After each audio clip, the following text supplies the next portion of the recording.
मित्रांनो, ही माझी कद्दूची शेती आहे.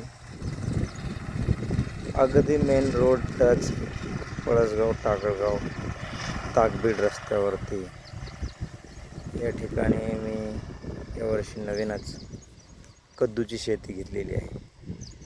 अशा पद्धतीनं हे माझे जो प्लॉट आहे हा कद्दूचा, आता जवळपास म्हणजे बहार भरपूर आलेला आहे.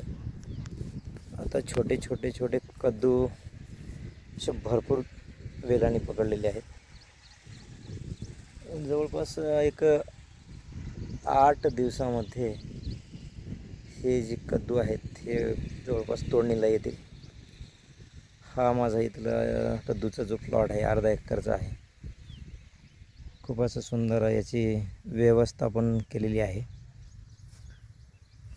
अशा पद्धतीनं या ठिकाणी पाहू शकता तुम्ही. खरंच म्हणजे किती जबरदस्त या ठिकाणी याची संगोपन झालेलं आहे. पाहू शकता त्याचे पान पाहू शकता, एवढे मोठे पानं झालेले आहेत.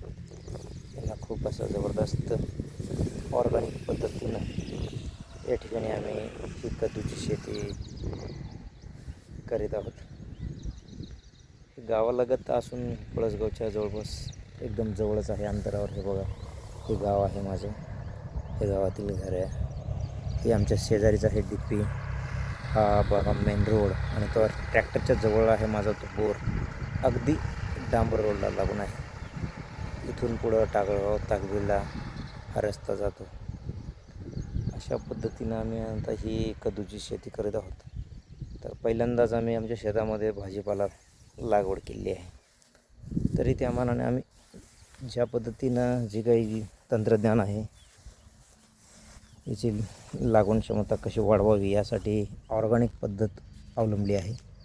पण खूप छान असा प्लॉट आलेला आहे, आणि आता बहार पण खूप छानपैकी धरलेला आहे. आता बघू याच्या पुढं काय उत्पादन येईल काय नाही.